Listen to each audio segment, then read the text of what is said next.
Thank you for joining us. I'm Kevin McCabe. This is a News 12 special report. The Bronx remembers 9/11, a tribute to the nearly 3,000 lives lost in the terror attacks 10 years ago, 143 of them from right here in the Bronx. It's a day that will remain in our hearts and minds forever. Today, our fellow citizens, our way of life, our very freedom came under attack.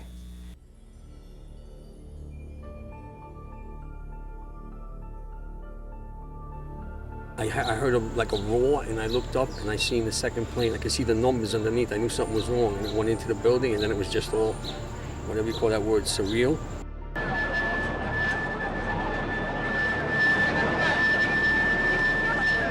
Right now, we have been told there are excessive casualties at the Pentagon.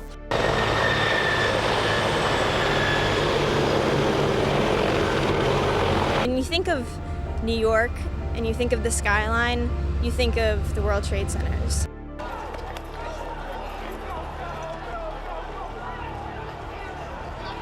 It's a huge clearing out here, and there's some cranes out here. I'm not sure what the area is. It might have been an old mine site of some sort.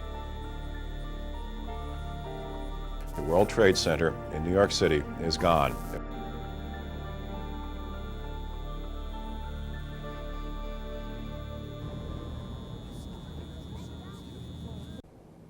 When the planes hit the Twin Towers, first responders worked selflessly, saving about 25,000 people.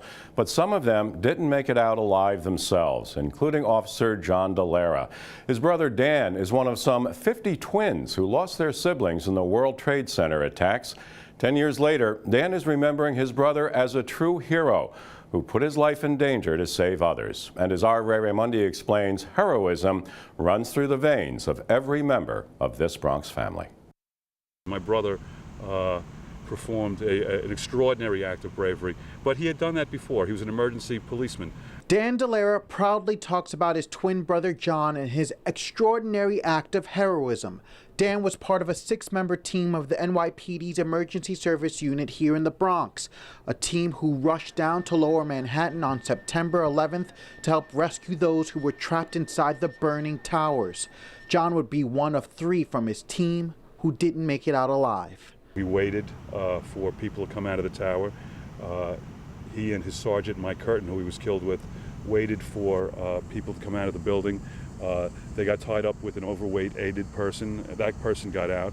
The husband and father of 2 boys, Dan Delara says his brother would never hesitate to lend a hand or risk his life to rescue those in need. It's a mindset and tradition instilled in the Delara family, and it's something Dan says he cherishes. To have people come up to me and say later on, you know, if it weren't for your brother, Mr. Delara, I don't know if I'd be standing here talking to you. It's a very powerful sentiment to have. Dan says it's hard to believe it's been 10 years. He remembers the day his brother died so vividly and the difficult months thereafter searching for his brother's remains. 7 months after the towers fell, John's remains were found. These captivating images show Dan carrying his brother out of Ground Zero, accompanied by the police commissioner and his fellow first responders, volunteers he is forever grateful for helping him find his twin. Volunteers who Delara says deserve to be compensated for sickness and cancers they obtained from working down at Ground Zero. He was a New York City Emergency Service police officer that I know was there, and that I know was there looking for my brother's remains.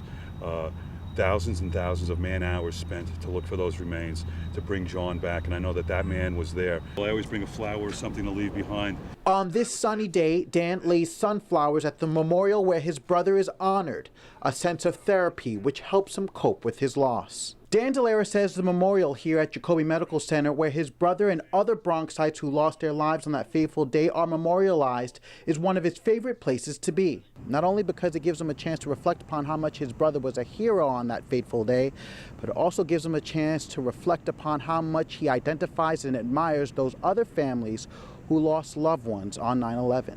One thing that certainly remains constant are the names of the people in the Bronx that were lost, and as I said before to you, that each one of these people here, the common denominator is they're from great families.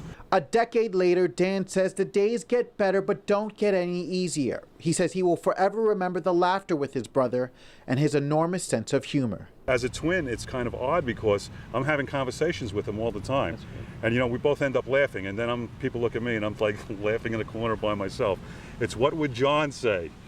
And as the Dalera family looks ahead for the next 10 years, he says John would tell all Americans to always be alert. We're very vulnerable people, and we have to keep a constant vigil because I don't want to see more names on this memorial. I don't want anyone else to feel the sting of terrorism the way my family and my friends have felt it.